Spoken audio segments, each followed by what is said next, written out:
고성균의 장군mon군 고성균입니다. 네, 유튜버 코리아 세진입니다.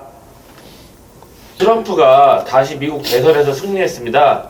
우리나라 국방에 어떤 영향을 미칠까요? 일단 트럼프 하면은 아메리카 퍼스트죠. 예. 일단 우리나라에 가장 부담되는 것은 첫째는 주한미군을 철수하거나 줄이겠다라고 위협하는 것이고, 두 번째는 방위비 분담금을 15조 원 내라라고 요구하는 것입니다. 우리나라에 이제 평택이나 동두천, 오산 등의 이제 주한 미군 기지가 있는데, 예. 이들이 주둔하는데 비용 일부를 이제 우리 정부가 이제 분담하고 있는 거죠. 예. 네, 원래 이 방위비 분담금은 우리나라의 경제 사정을 고려해서 처음엔 미국이 사실 다 부담을 했었습니다.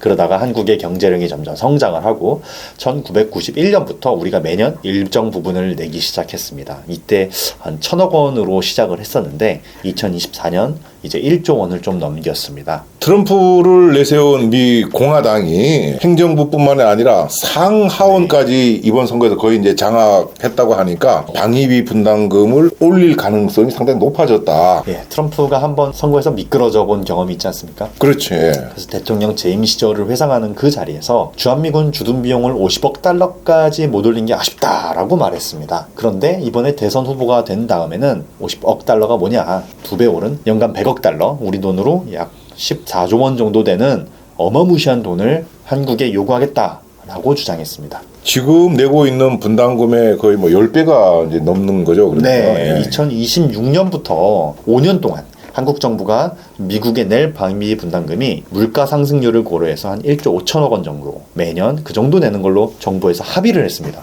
그런데 며칠 뒤에 트럼프가 당선이 된 겁니다.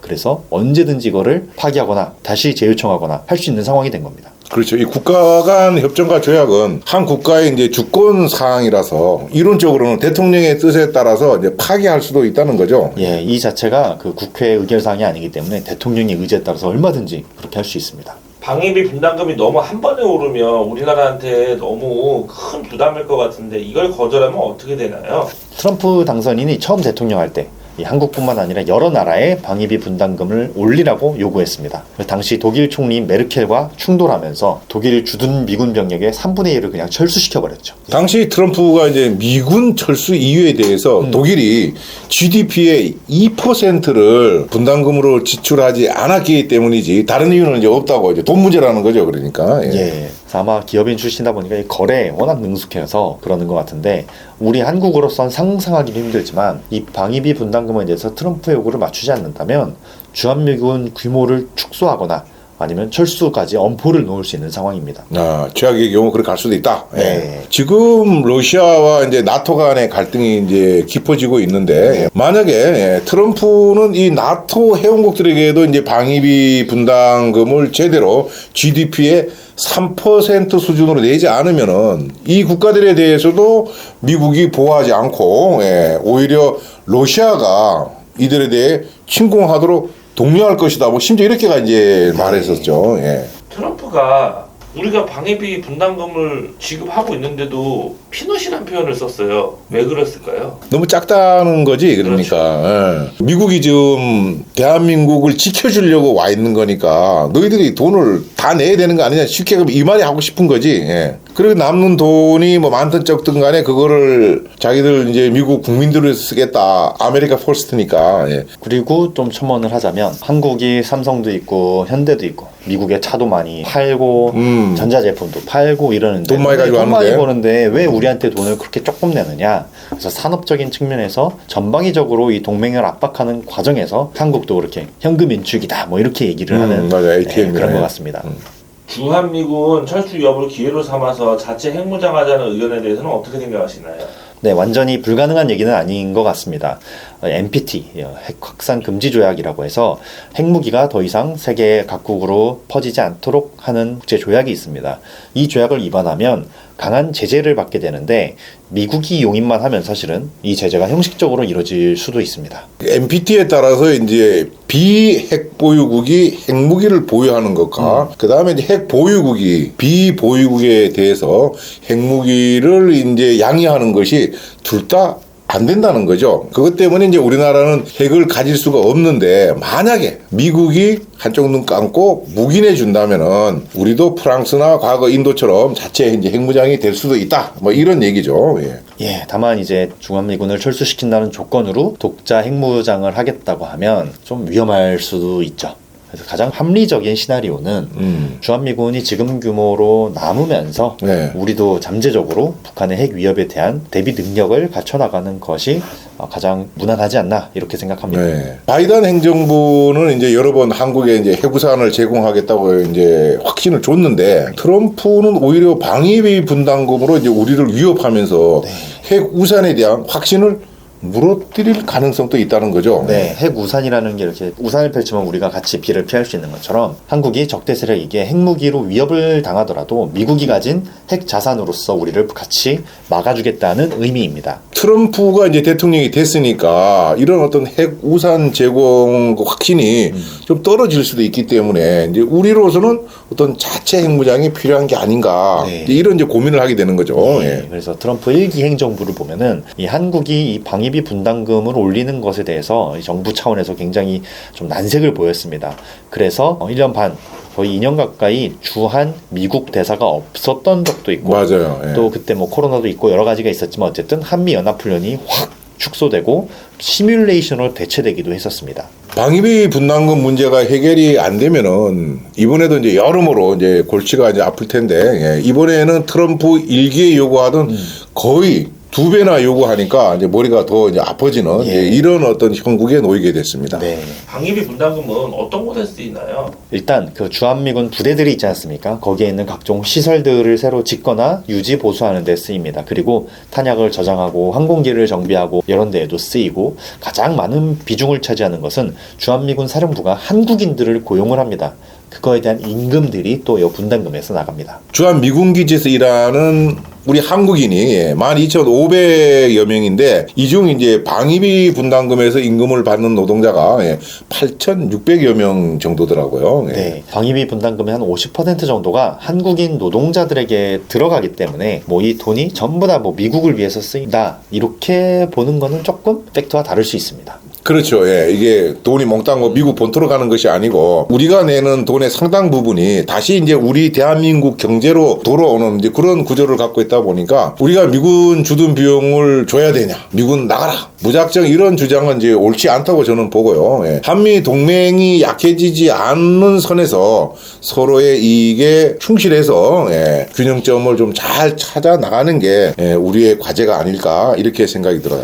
네, 사실 우리가 안보 환경이 우리가 스스로 지킬 수 있는 힘이 완전히 완비가 되어 있다면 동맹도 사실 필요 없을 테고 그렇겠지만 우리가 처한 상황 자체가 또 역사적 지정학적 상황 자체가 이 자주국방 플러스 한미동맹 이걸로써 우리가 더 안전하게 지킬 수 있기 때문에 이런 선택을 해왔고 유지를 하고 있는 것이죠. 트럼프는 정말 속내는 우리가 핵무장을 하기를 원할까요? 일단 그런 국제적 질서에 대한 인식 자체가 기존의 지도자들과는 좀 차이가 크다고 보고 그리고 핵무기에 대해서도 그렇게 심각하게 생각을 안 하는 것 같습니다. 그렇지. 예.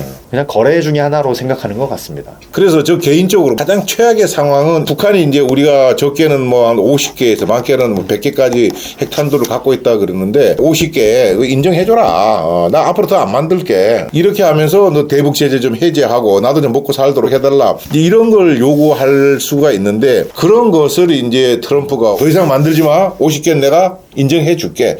요렇게 이제 핵 동결. 요거는 없애지 말고 갖고 있어라. 이제 이렇게 했을 경우에 이제 우리한테는 최악의 이제 시나리오가 되는 거죠. 만약에 그렇게 되면은 미국과 북한이 수교를 해버릴 수도 있습니다. 그렇지. 예. 그러면 우리는 진짜 낙동강 오리알이 될 수도 있는 상황이고 그래서 저는 여기에서 한중 관계가 정말 중요하다고 봅니다. 트럼프가 당선된 상황에서 이 중국이 우리한테 유화 제스처를 지금 은근히 많이 보내고 있습니다. 그러니까 뭐 비자 비자도 면제를 시키고 네. 중국도 지금 살 길을 찾기 위해서 이 한국이라는 존재를 어떻게 활용해야 될지 우리도 마찬가지로 미국과 한미 동맹을 맺고 있지만 이 중국이라는 존재를 어떻게 우리가 활용해야 될지 이런 지금 수가 아주 복잡해지는 그래서 트럼프가 북한과 직접적으로 그런 액션을 취하고 외교 관계를 시작한다면 우리는 필연적으로 중국과 더 긴밀하게 해서 복잡한 안보 지형에서 우리의 살 길을 찾아야 되는 그런 상황이 펼쳐질 거라고 저는 생각하고 있습니다. 북한 입장에서는 한반도 비핵화, 우리는 이제 북한 비핵화를 장기간 동안 해왔는데 미국도 그렇고 우리 한국도 그렇고 이제 보수 진보 이렇게 자꾸 이제 바뀌고 반면에 북한은 안 바뀌잖아요. 그러니까 정책의 일관성이 있는데 우리는 이제 왔다 갔다 하는 이제 그런 문제도 있고 그다음에 이제 우리 대한민국 입장에서 봤을 때는 핵에 관련돼 갖고 북한한테 우리가 무슨 양보를 하고 할 때 우리가 반드시 지켜야 할 게 있고 줘도 관계없는 게 있는데 우리는 이것을 명확하게 구분하지 않았던 것 같아.